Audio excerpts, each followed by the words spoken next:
is sometimes viewed with a jaundiced eye more broadly within the field, right? It's viewed with a certain level of suspicion. And as Paul Draper and Ryan Nichols noted in their 2013 article, they said, quote, in spite of the recent expansion of work in philosophy of religion, it exhibits at least 4 symptoms of poor health. It's too partisan, too polemical, too narrow in its focus, and too often evaluated using criteria that are theological or religious instead of philosophical. Okay.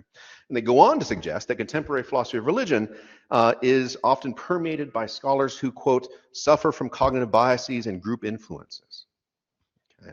So there's this concern that a lot of work that's being done within philosophy of religion, and Paul Draper and Sean Nichols are just one example of this, but there's this concern that a lot of work that's being done in philosophy of religion isn't being done from a heart of genuine inquiry. Right? There's this concern that a lot of people working within philosophy of religion are already committed to certain truths, right? Certain dogmas perhaps, and they're only sort of chasing down arguments for those conclusions, right? They already have the conclusions in mind, they're just chasing down the arguments to fit those conclusions. And we might worry, and I think many philosophers do worry, that that kind of approach, whether or not we're sympathetic with this worry, nevertheless this is the worry, there's this worry that that kind of approach might not be a genuine type of inquiry. Right, the true philosophical spirit, we might think, is one that's sort of open-minded about trying to figure out what's the truth, chasing the arguments about whatever the truth is, you know, whether or not you end up agreeing with it or not. Okay, but here I think is where experimental philosophy of religion might come into play. At least that's my hope. One of the central benefits of experimental philosophy of religion is that it might help us better understand the biases of scholars working within the field, and perhaps even facilitate a certain level of intellectual modesty or intellectual humility. Okay, so the hope here is experimental philosophy of religion might help us to empirically see and allow us to overcome our own dogma-driven biases. Okay, now, you know, we might hope here that if we could become aware of the psychological, social, cognitive mechanisms that underwrite our believing within philosophy of religion, then we might be able to come to a more humble, tentative stance with our own convictions, right? Perhaps even a virtuous sort of skepticism. Now, we might think that with Hume, that if we look into the psychological, cognitive, social mechanisms that underwrite our beliefs, that we might find that our human understanding is by no means fitted for such remote and abstruse subjects. But I'm more hopeful than Hume, you'll be happy to know, right? I'm hoping that experimental philosophy of religion might allow us to be aware of our own biases and put us in a better way forward within philosophy of religion, addressing that kind of concern that I think is very common in the field. Okay. Another one of my hopes is that experimental philosophy of religion, again, moving very quickly here, might allow us to push the field towards greater pluralism. A lot of work that's done within philosophical theology and philosophy of religion is done from the perspective of Western academia, along with Western academic intuitions. And I think if we're honest, Western academics are generally pretty weird people. And it might be surprising if those kinds of intuitions are going to be broadly shared across various cultures, demographics, so on and so forth. But nevertheless, the worry here is a lot of work within philosophy of religion is assuming that the intuitions of Western academics are going to be everybody's intuitions, when we should look in to see if that's actually going to be the case or not. It's not at all obvious that, of course, we should prioritize the intuitions of Western academics over. It's not all obvious that we should prioritize the intuitions of Western academics when it comes to seminal debates within philosophy of religion, debates about the problem of evil, natural law, purpose, or even topics like human interiority. Right. So the hope here is that experimental philosophy of religion might allow us to be more aware of our intuitions and where they might be idiosyncratic, and maybe at odds with people more broadly. And in being aware of that, we might be able to be more open to other intuitions, other presuppositions that people might be operating from as they do their own work. And so again, the hope here is that experimental philosophy of religion might allow the field to be open to more pluralism, which I think would be a great thing. Okay, so what about challenges? Those are some of my big hopes and dreams for experimental philosophy of religion. What about challenges? Well, there are some well-known challenges to experimental philosophy in general, right? There's something that we might call the measurement problem. There's certain sort of the tools and resources that we can employ when doing empirical research might seem kind of ham-fisted when it comes to the nuanced and highly detailed philosophical debates we're wanting to talk about. And so no matter where you're applying experimental philosophy, there's always going to be this kind of concern that what the surveys can tell you may or may not match up to what philosophers are actually talking about. So we might worry that those tools are going to be ill-fitted for philosophical debate. So, right, those are bigger conversations, bigger concerns that are going to apply wherever we might find experimental philosophy, being applied. But there's another worry that I have specifically for philosophy of religion, I think might be a bigger problem for philosophy of religion. And this is the idea that our dogmas might not be movable from data. Right? Data may not be able to overcome or move or shift our dogmas. Right? So given the nature of empirical research, of course, it's inductive, right? It's never going to have certainty. And without that certainty, there's always room for doubt. Right? There's always going to be that room for doubt. And there's always room to sort of say, well, that evidence is inconclusive. Even if the evidence becomes increasingly persuasive, there's always room for an antagonist to say, well, yeah, still, I don't follow, I don't believe it. Right? Just given the nature of the beast. And to better see what I have in mind here, let me give you an example. Right? So I tell my students that trolling is my love language, and I like to sort of get them to think about difficult questions and, trying to help them develop the right kind of a virtuous cognitive character. That's ultimately my hope. But one of the questions I'll frequently ask them is, what would it take to change your mind? Okay. What would it take to change your mind? Think deeply about that. Right? What would it take to change your mind about what your beliefs are about religion, morality, politics, right? Pick your poison. But to think deeply about what would it take, what kind of evidence would it take to change your mind about these things that we often find to be deeply held. Right? And I think this kind of reflection can help us to be aware of the kind of evidence we might be most sensitive to, if any. And it might also allow us to be sober-minded about where we might be potentially blind to evidence. Okay? We might think, okay, so what would it take to change my mind about religion? Well, upon careful consideration, the answer might be nothing. Maybe nothing can change my mind about religion. I'm in it. I'm certain. There's no opportunity for change. And now we can have a conversation about whether or not we think that's okay. But the worry here is that this might lead us to a certain blindness to evidence, right? So if we realize that our beliefs there's nothing that could change our mind about a certain belief, then that belief might be sort of insulated from any sort of countervailing evidence. And that might be, though we'd have to discuss this further, an epistemically dangerous place to be. And so think about, let's give a more concrete example. So I'm a Christian. Let's think through this. What would it take to change my mind about Christianity? And that's a big question, right? And that can't really be addressed in just a few seconds, but here we go. Right, so one idea, right? One thing that might be pretty troubling for my faith would be if we found the body of Christ, right? In a tomb, right? Found the body of Christ, unresurrected, okay? And so, fill in details with as much detail, fill in the details of the case with as much evidence as you like, right? So they find this tomb's clearly marked. Here is Jesus, son of Mary and Joseph. This is a person that died clearly in the first century, died of crucifixion, right? Fill in the details with as much detail as you like, right? So if I'm going to follow, believe what the Apostle Paul says when he says that if Christ is not risen from the dead, then Christians amongst all people are most to be pitied, right? This might look like game over for Christianity. I know there's some pushback potentially on there, but let's say that's the case. Right? That seems like that'd be deeply troubling for my faith. 2 minutes, okay. But would it really change my mind? Like I want to say it would, but would it? Or would I just chase down some expert who disagrees with the evidence, right? Who's going to sort of say the kind of thing I want to hear, and I'm just going to follow them, right?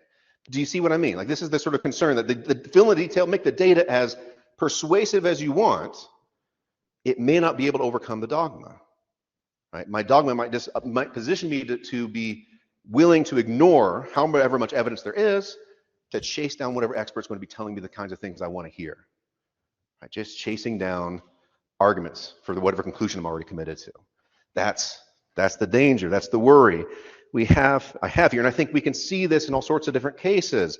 I think the evidence for evolution, say, is overwhelming, but nevertheless, certainly within the United States, we have a number of Christians who just will not be moved by that evidence. So again, they'll chase down experts who confirm whatever they want to say. So I think we see this. This isn't just sort of a hypothetical. This is a real concern we might have. Okay, wrapping up. So I've talked about some of my hopes and dreams for experimental philosophy of religion, as well as a central challenge that I think it faces. But of course, my hopes and dreams, I think, are related to the challenges. If my hope for experimental philosophy of religion is going to come to fruition, then I think we might need to figure out a way to let our dogmas be informed by data, to put it in a sort of catchy way. If philosophers of religion, myself included, can be made aware of our own biases and limitations, then maybe, just maybe, we can be awakened to the value of data. Maybe. And once I'm awakened to the value of data, maybe, just maybe, I'll be open to having my dogma informed or updated accordingly. Thank you for your time. I really appreciate it. Thanks for the organization and the conference, and for inviting us to this beautiful place, Avila. So my paper today is just a part of a broader research that engages with the recovery of myths and what's left to humanity in our pan-digitalized era, as well as with some eccentric Catholic thinkers, their insights into concerns that touch all of us nowadays. In my paper today, we only slightly graze on some intersections between these macro sets I mentioned, and try to offer possibly a coherent contribution to the theme of the panel. So in 1988, German philosopher Josef Pieper published a series of reflections with the title of Only the Lover Sings, which loosely translates Augustine's Cantare Amantis est. And here Pieper argues that music alone succeeds in articulating the inner dynamism of man's existential self, his interiority. He then recognizes in love the fundamental precondition that necessarily informs a kind of music. Here I intend and understand music like as an artistic creation in general, able to express the existential interiority of the human being. But what is love? And we've seen something this morning about this topic. What does our artistic creativity actually do? And what is the inner human dynamism that is communicated through the creative act? So today I intend to offer tentative answers to these questions. So what is love according to Pieper? In his 1972 on love, Pieper maintains that the fundamental characteristic of love lies in the assertive act of approval. That is the affirmative acknowledgement of the positivity and goodness of the beloved existence. And I quote Pieper, love signifies much the same as approval. This is in the literal sense of the word. Loving someone means finding him probus, the Latin word for good. It is a way of turning to him and saying, it's good that you exist, it's good that you are in this world. Although every form of love shares in this affirmative attitude, I contend with C.S. Lewis that only eros and caritas could be interpreted as more explicitly affirmative. In the four loves, Lewis observes that, quote, eros makes a man really want not a woman, but one particular woman. In some mysterious but quite indisputable fashion, the lover desires the beloved herself, not the pleasure she can give, end quote. So the particularization of attention represents then a consequence of love as approbation. Through eros, the lover narrows down his attention to a single person, even almost physiologically. The object of approbation is the very concrete existence of that very precise beloved, not general existence. Lewis tells us that not only does eros personalize approbation, but it wonderfully transforms what is par excellence a need pleasure into the most appreciative of pleasures. It is the nature of a need pleasure to show us the object solely in relation to our need. But eros, a need, as its most intense, sees the object most intensely as a thing admirable in herself, important, far beyond her relationship to the lover's need. As Lewis observes, however, Eros's beauty and danger, or dream and challenge, as Ian was talking about, lies in the fact that it can only make promises that it cannot maintain. It can only give a glimpse of what a fully realized love might look like. The other truly affirmative love is charity, and charity in a way could be seen as God's mode of being and communicating himself. And the primary or primal kind of love in a chronological, phenomenological, and ontological way. As Lewis maintains, quote, in God there is no hunger that needs to be filled, only plenteousness that desires to give. God, who needs nothing, loves into existence wholly superfluous creatures in order that he may love and perfect them, end quote. The unnecessary nature of God's love and the outpouring of his being into the making of other beings seems to then tie affirmation and the creation in a firm relationship. In this regard, Pieper notes that the most extreme form of affirmation, meaning of love, that can possibly be conceived is creatio, making to be, or as Georg Simmel says, creation is the comparative of affirmation. The approbation into which love articulates itself allows the lover to tap into the relationship that binds love and creation and actively participate in the original creative act of the creator, thus becoming an effective co-creator. One might say that love outgrows into creation in a way. So one can understand now why Pieper identifies love as a precondition of singing or artistic creation, generally speaking. The approving character of love imbues the artistic process with its dynamism, turning into an appreciative approbation of creation and allowing the creator to participate in the original calling into being of things. It is by affirming creation through appraisal, by praising creation, that art would also express the interiority of the human being, according to Pieper. However, these observations are insightful and interesting, but fall short with respect to the concrete artistic creation. What happens there? In fact, by identifying the genuine artistic act with the activity that essentially praises creation, Pieper never quite explains what the inner existential dynamism, this interiority that we're talking about, actually is. Furthermore, while both Lewis and Pieper emphasize the donative, meaning dimension of love, the fact that love is a gift, it's a gift, love, it's given, the receptivity associated to it is usually left aside. Tolkien's work, in this sense, helps us to both deepen the experience of love as generative of human co-creativity and expand on the understanding of the human interiority that Pieper leaves at somehow a sketched stage. In Fairy Stories, Tolkien argues that art is the human process that produces secondary belief. Related to secondary belief, or accompanied to it, by it, is what Tolkien calls enchantment, a specific repositioning of the human gaze that is occasioned by a proper use of fantasy. Fantasy, then, is a mode provided by artfully written fairy stories that allows human beings to recover a primordial enchantment within their relationship with reality. In other words, the proper use of fantasy in fairy stories allows to, and this is Tolkien speaking, allows to regain a clear view, to go back to seeing things as we are meant to see them, as things apart from ourselves. What does it mean, though, to see things as we are meant to see them? For anything to be meant to do or be anything, there needs to be something or someone that means anything to do or be anything. And the content of the experience of recovery that Tolkien attributes to fantasy is a specific awareness of being meant to act in a specific way. It's the awareness that we express meaning, or that we are meaningful when we see things in a specific way. We are given to ourselves visually oriented toward things in a specific way. That we are meant to, it's very redundant, but I like it. That we are meant to pay attention. It's like getting down, it's like drilling. we're meant to pay attention to things in a specific way. And what is this specific way?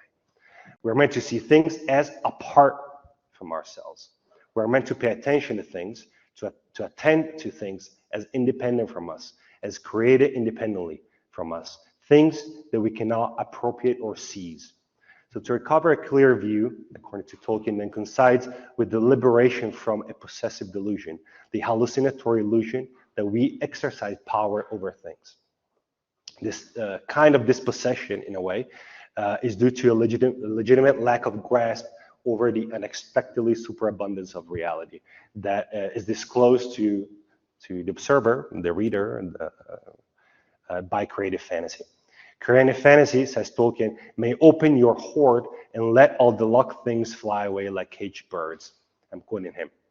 The gems all turn into flowers or flames, and you will be warned that all you had or knew was dangerous and potent, not really effectively chained, free and wild.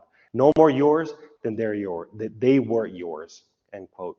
In a way, the recovery of the enchantment, the cleansing of the gaze, the perceptual liberation from any obsessive delusion of possession, the rediscovered generosity of an affirmative gaze upon things, all these things that Tolkien ascribes to creative fantasy resonate with the Thalmastos experience that Chesterton attributes to fairy tales in orthodoxy.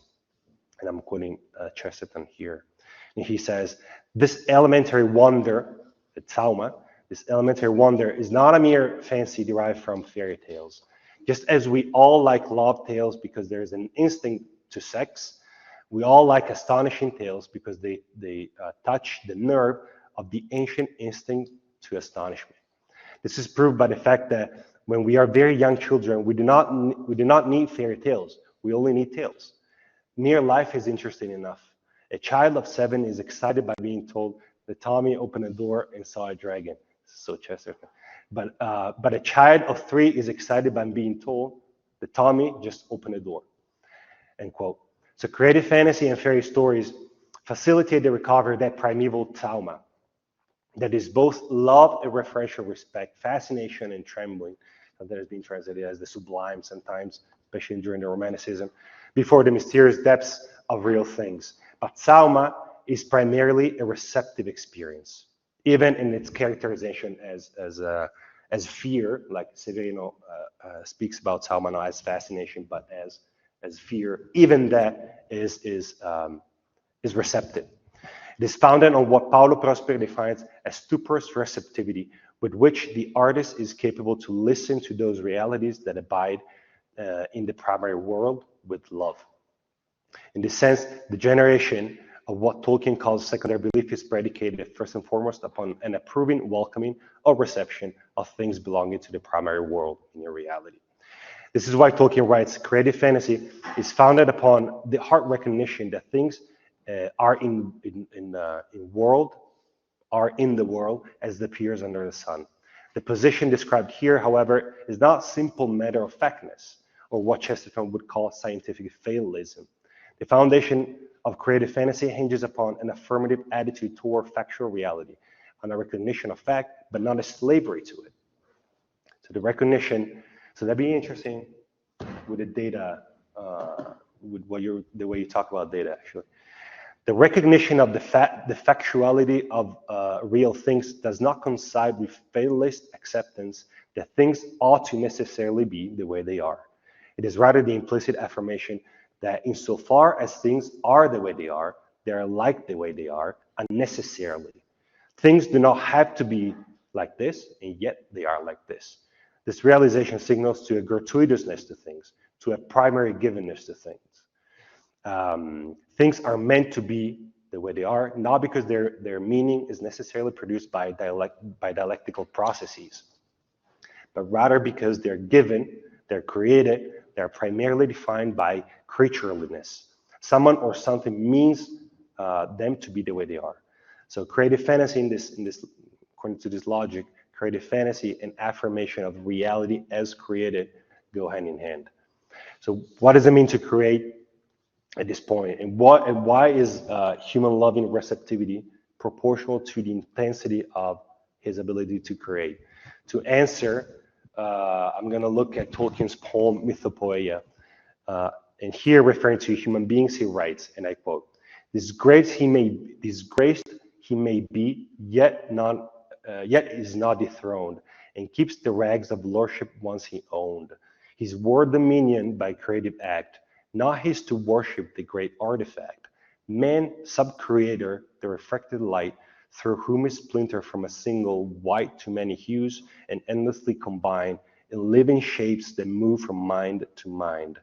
Though all the crannies of the world we filled with elves and goblins, though we dare to build gods and their houses out of dark and light, and sow the seed of dragons, it was our right, used or misused. The right has not decayed. We make still by the law in which we were made, end quote. So there are many important and interesting passages in this stanza, a lot of nuances, but for our purpose, the most interesting part is the last line. We still make by the law in which we were made. What is this law, though? What is this law that informs human sub-creativity? Prosperi argues that the human sub-creative capacity coincides with the real mimesis of the immense fecundity of the Son's, Christ, yes to the Father. The affirmation of his receptive,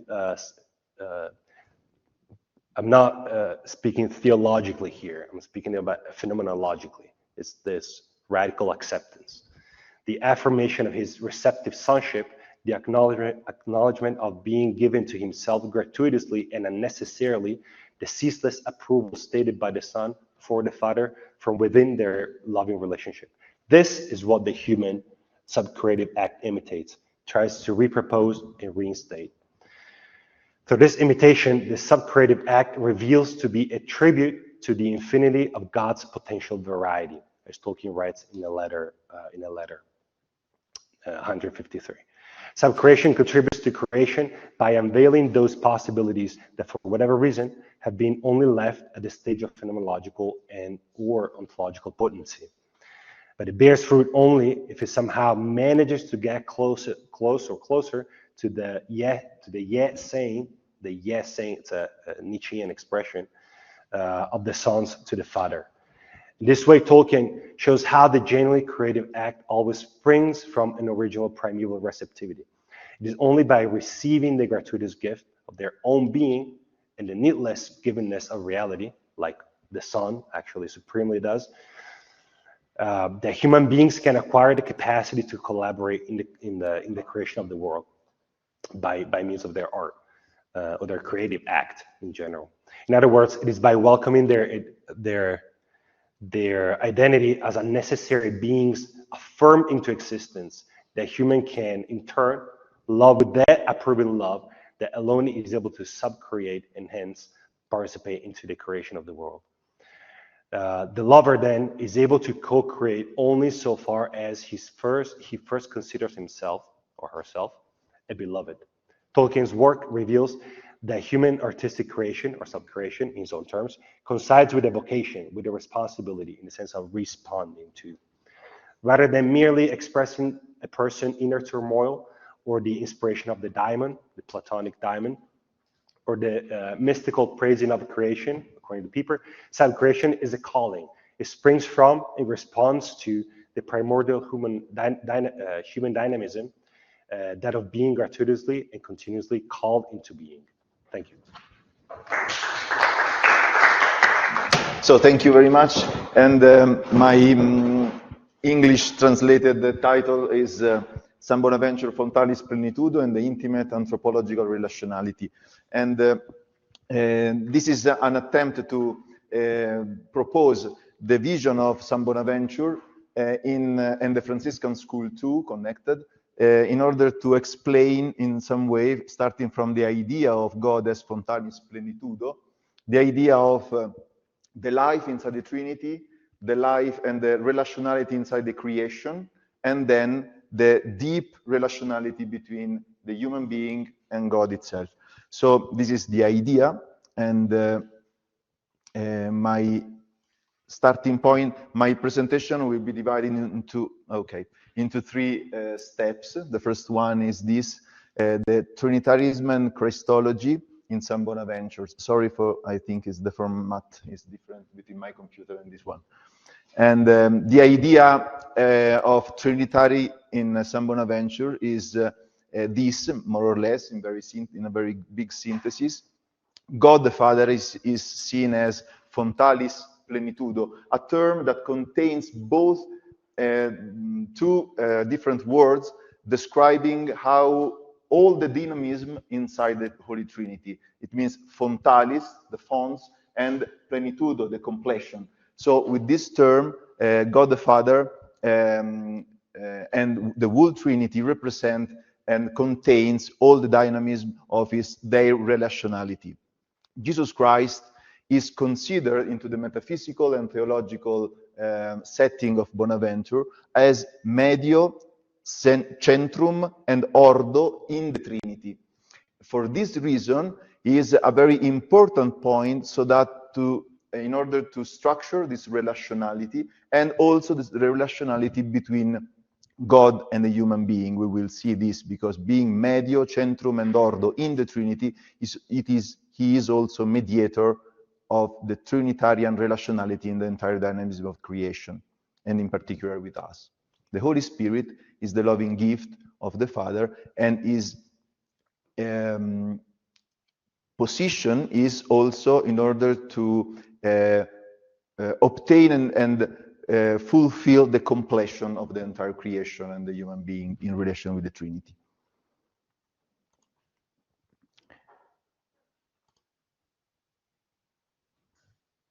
Okay. Inside the Trinity, in the Trinitarism of Bonaventure, we can see an important movement of exitus reditus, going outside himself and then to come back. So this continuous and circular relation inside the Trinity is an intimate communication inside the Trinitarian life. And in this way, the basic idea of San Bonaventure is that of God diffusivum sui, bonum diffusivum sui from Dionigi. And so this idea is considered in San Bonaventure idea in a movement of exitus and reditus, going outside and coming back. In this way, the incarnation of Christ participate of this movement, and in the incarnation of Christ follows the division into emanatio, exemplaritas, and consummatio. So the idea of the Trinitarian vision of San Bonaventure is to explain this continuous dynamism inside the Trinity, and which is exitus and reditus, and also these three steps of emanatio, exemplaritas, and consummatio. This is also to show the Trinitarian living source in the Trinity.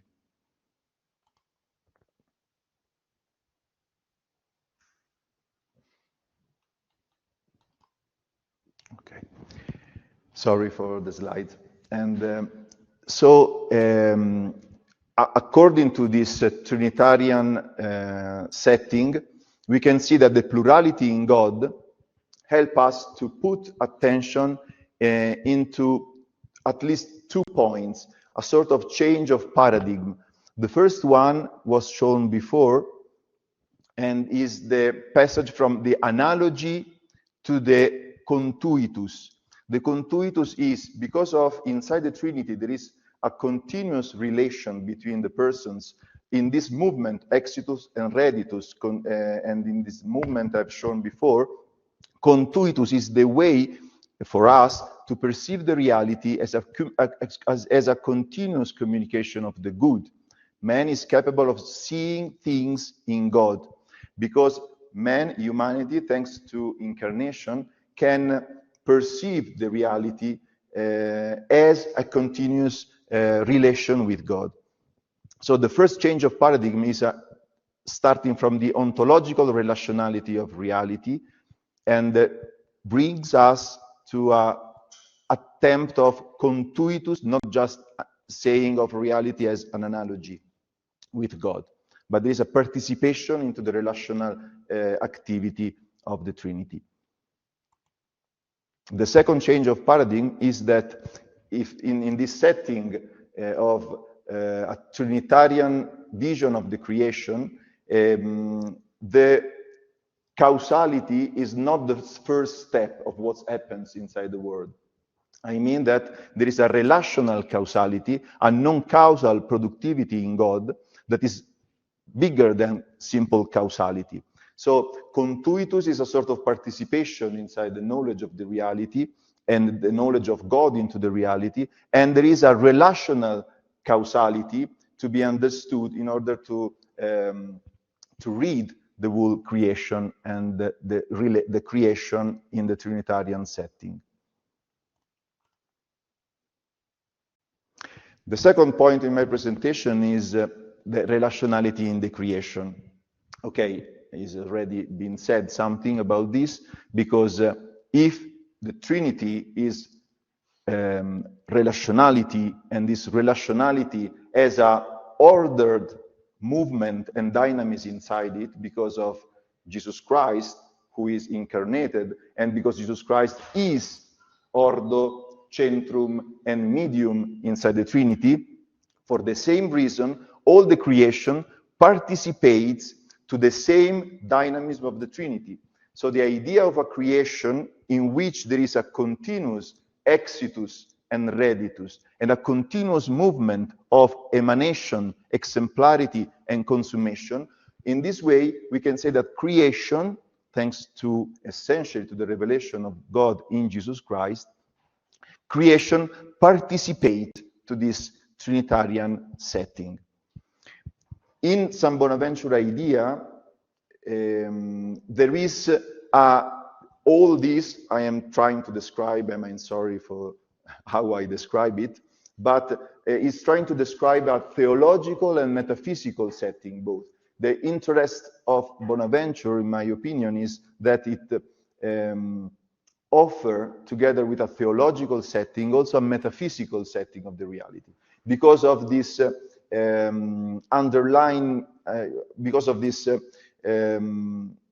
importance given to Christ as centrum, medium, and ordo in the Trinity, and centrum, medio, and ordo in the creation.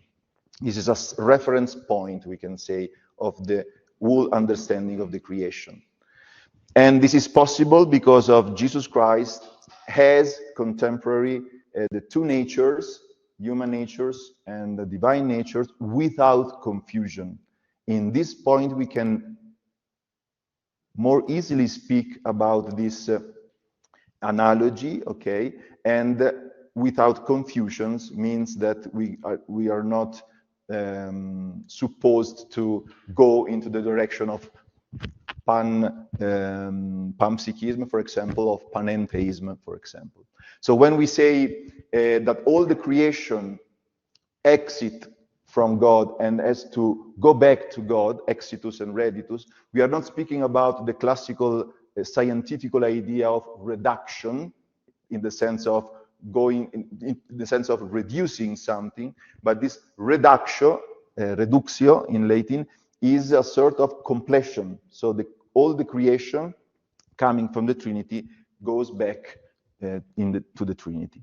So there is a relational link describing the whole reality. And in Bonaventure's idea, there is a Christocentrism without limits, because for what I have already said till now.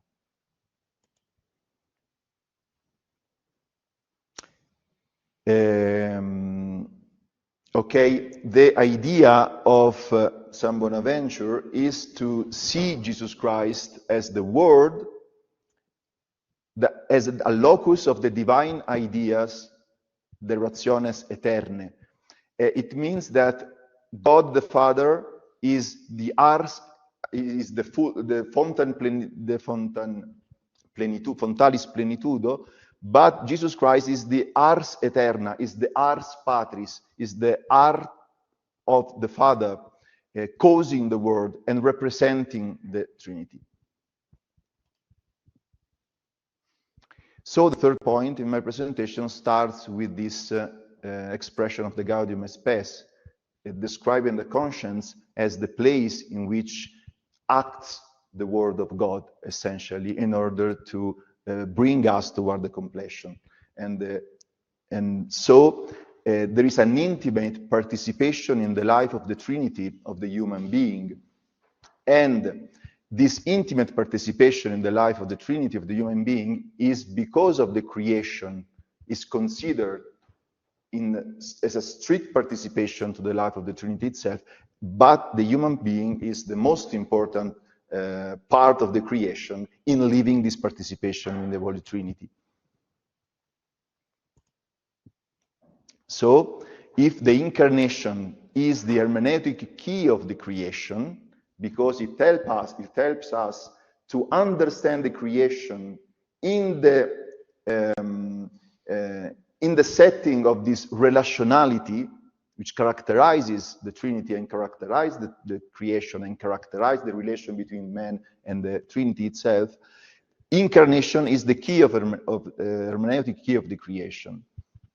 And in the Bonaventura's idea and in the Franciscan school, incarnation ontologically, for this reason, comes before creation. So there is a logical proceeding of the incarnation over the creation in the whole setting he presents.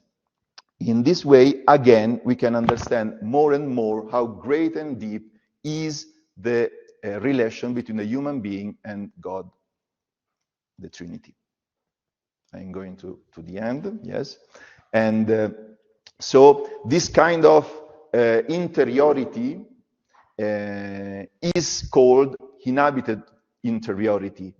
And I propose, for this reason, this sentence, with which I conclude, and I would like to read it, from a mystical woman, which is Itala Mela. He said that to live the inhabitations is to live one's baptism. It would be a grave error to believe that calling souls to nourish their lives with this adorable mystery is to call them to a special devotion. It is rather an invitation to them to live the grace that the baptism has given them, to penetrate the divine reality promised by Jesus. Veniemus et apud eum mansionem faciemus. We will come to you and we will take house inside you, home. St. Paul incessantly repeated to his disciples his admirable templum Deis estis. You are the house of God, and commented on it in these epistles without fear of enlightening souls, albeit induced and just initiated on the sweetest dogma in possession of the Lord, one and triune, in their spiritual sanctuary. It thus happens that many religious themselves, many pious people, and I would go so far to say that many priests practically ignore the inhabitation. God wanted to live in the closest intimacy with us. He was not content to leave us in the Eucharist the possibility of receiving the incarnated Word in our hearts for a few moments, but he wanted that once the physical presence of Christ has disappeared, the soul should not remain empty and alone, but enjoy the presence of the three persons without interruption. And I would say that this without interruption is strictly connected with the idea of Bonaventura to see this continuous dynamism moving toward a completion that involves creation, yes, but essentially involves the human person in a great project of love, participating to the Trinitarian one. Thank you, and sorry for my presentation. Not so good. Thank you so much.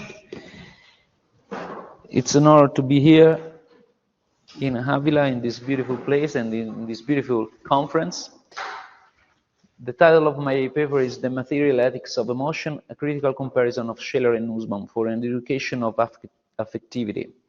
I think we have no time to come to the end about education, but I will focus on the first part, more theoretical. So the attempt is to compare these two important works of the contemporary philosophy regarding a positive reevaluation of human affective dimension, which are the Formalismus in der Ethik und die materiale Wertethik by Max Scheler, and Upheavals of Thought by Martha Nussbaum. Because the human affective dimension was downgraded for centuries by the mainstream anthropology, I would say. Actually, in ancient philosophy, only the Stoics recognized a cognitive character to emotions as attestations of the importance that some specific external goods have for our own life. But they wanted to discredit them as distractions and potential sources of pain. The wise man, the Stoic wise man, must cultivate the autonomy and virtue which are sufficient for happiness and reject emotions as false judgments. In the history of Christian philosophy, or Christian philosophers as our association, we can punctually find some authors who recognized the emotional sphere as having a proper capability to orient oneself towards the good, even towards the supreme good. Among them, we mention at least Augustine and Pascal, also because, and not by chance, maybe, Nussbaum and Scheler placed their proposal, the first one in the line of Augustine, Martha Nussbaum, and the second one in that of Pascal. Now, Augustine, following the model of Christ, who experienced emotions, directly criticizes the Stoic ideal of apathy. I quote, "And if that is to be called apathy, where the mind is the subject of no emotion, then who would not consider this insensibility to be worse than all vices? Who that is not quite lost to truth would say that neither love nor joy shall be experienced in the perfect blessedness? For a thing is not necessarily right because it is inflexible, nor healthy because it is insensible." End of quote. Pascal develops, in a sense, this Augustinian theme with the famous notion of the reasons of the heart. With this concept, Pascal does not want at all, as according to a certain Vulgate, to refer to a vague and abstract sentimentality, but rather to assign an authentically epistemological role to a non-rational faculty of the human being. We know truth not only through reason, but also through the heart. And it's through the heart that we know first principles. Reasons which has no part in bringing us to the first principle tries in vain to fight them. Come to the end. Principles are sensed or intuited. Propositions are inferred. And all this goes through with certainty, thought in different ways. For reason to say, I won't accept any of the earth first principle until the art proves them, will be as useless and absurd as it will be for the heart to say, I won't accept any demonstrated proposition until reason has enabled me to sense or feel or intuit them. I remember that Pascal was a scientist, not a sentimental philosopher. Okay. And this comes to the famous quote, the heart has its reason, which reason does know. Now Max Scheler takes up this last Pascalian idea, nevertheless reducing, in my opinion, the field of what we can know through the heart to the moral sphere alone. Quote by Scheler, throughout Pascal's works, we find an idea which he calls ordre du cœur, or logique du cœur. It runs through them like a golden thread. He says, le cœur a ses raisons. To him, this means that there is an eternal and absolute lawfulness of feeling, loving, and hating, which is as absolute as that of pure logic, but which is not reducible to intellectual lawfulness. Pascal's proposition implies that there is a type of experiencing whose objects are completely inaccessible to reason. Reason is as blind to them as ears and hearing are blind to colors. It is a kind of experience that leads us to genuinely objective objects and eternal order among them. It has to values and the order of ranks among them. Now, in my opinion, the great value of Max Scheler's work consists in having explored the logic of the heart, just as Husserl probes the inner lived experiences of the Cartesian cogito. Scheler traces the phenomenology of the Pascalian heart. It is well known that, according to Scheler, values are organized hierarchically, from the biological to the spiritual level and from minimum to maximum, in the categories of the agreeable, the vital, the personal, spiritual, and finally the holy. Less known is that Scheler himself takes care to specify, first of all, that this hierarchy is not, I quote, a full development and establishment of these systems of qualities and their implicit laws of preferring, but only an explanation through examples of the kinds of a priori orders of ranks among values. So what Scheler primarily cares about, at least in this passage, is not what the hierarchy of values is, but it is given as such in the effective intuition of a person. Developing an argument that remains implicit in Scheler's work, for example, in this famous notion of good in itself for me, we could say that every person experiences his own hierarchy of goods and values. Now, neither Scheler nor we, developing one of his arguments, are saying that something is good for someone and bad for someone else in a kind of radical moral relativism. Rather, we argue that objective goods endowed with value and experienced as such through affective intuition are ordered for each person according to a different hierarchy.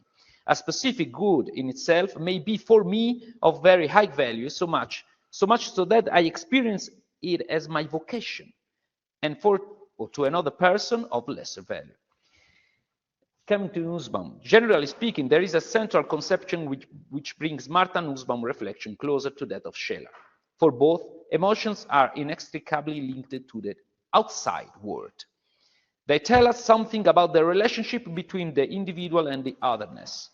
I quote from Nussbaum, "First of all, emotions are about something. They have an object.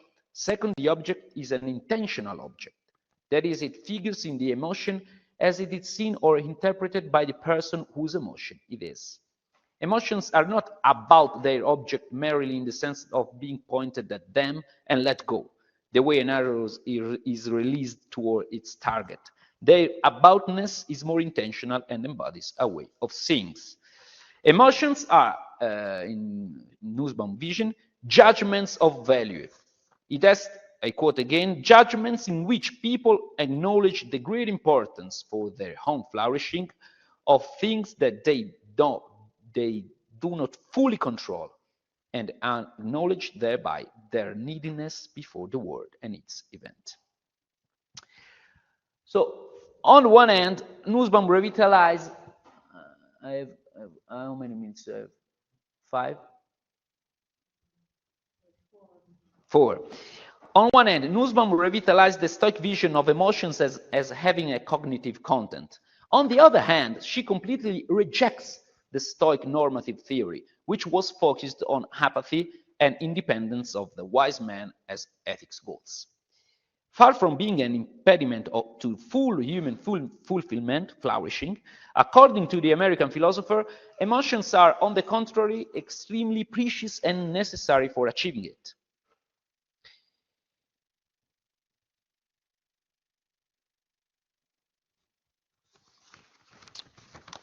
Now, there is a comparison between Nussbaum and Augustine about love, but we have not much time. Very briefly, the Augustinian conception of love links to human desire to the needy nature of human beings, investigating then which object fully responds to this need. This way of thinking about emotions, we think, offers a valuable epistemological criterion with respect to the material ethics of Scheler. In Scheler, the risk is that of branding the receptive organ of values as dysfunctional if it does not correspond to the objective hierarchy of good, just like an ear which is not capable of hearing certain sounds appropriately, in appropriate mode, appropriate way. Nussbaum personally is corrective instead by linking emotional experiences to the needy and dependent nature of human being, allows us to think positively to a pedagogy of values, of a path of self-knowledge and environment knowledge aimed to discerning which objects respond or not to our personal deep needs and desires. Nonetheless, Nussbaum's position itself needs, in our opinion, an anti-intellectualistic correction, and Scheler is necessary in doing this. On a genealogical level, in fact, Nussbaum's idea is that it is the thought that gives rise to the emotion, and not vice versa. This is debatable, and indeed, in a certain sense, her handbook represents our refutation of it. Upheavals of thought, in fact, can be seen as an elaborate thought resulting from the strong emotion felt by the philosopher on the occasion of her mother's death. Without embracing the opposite extreme, I come to the end, according to which emotions are only mindless forces, we think that a theory of emotions which reintegrates alongside their cognitive component an equally necessary material and receptive component deriving from the object itself can help us to build an ethics and a pedagogy of affectivity which is more respectful of the integrity of emotional experience. Scheler can help us to institute a corrective to Nussbaum's extreme intellectualism, which is in turn valuable in offsetting Scheler's extreme objectivism. Scheler's conception of emotions, in fact, is not incompatible with Nussbaum's ones, since Scheler himself recognizes the cognitive content of emotions. For Scheler, all sensible feeling states have their foundation in and are subsequent to the experienced phenomena of withstanding which man's willing means. Compared to Nussbaum's too intellectualistic vision, Scheler recognizes in the emotional experience a character which, nonetheless, is consistent with the Neo-Stoic vision of emotions as acknowledgements of dependence. Briefly, every emotion is determined by the progressive acknowledgement that one's will is not omnipotent and that therefore one's happiness also depends on certain external objects not entirely in our power, to which we are led to recognize an importance, determining hence the character of goods. Thanks to you all.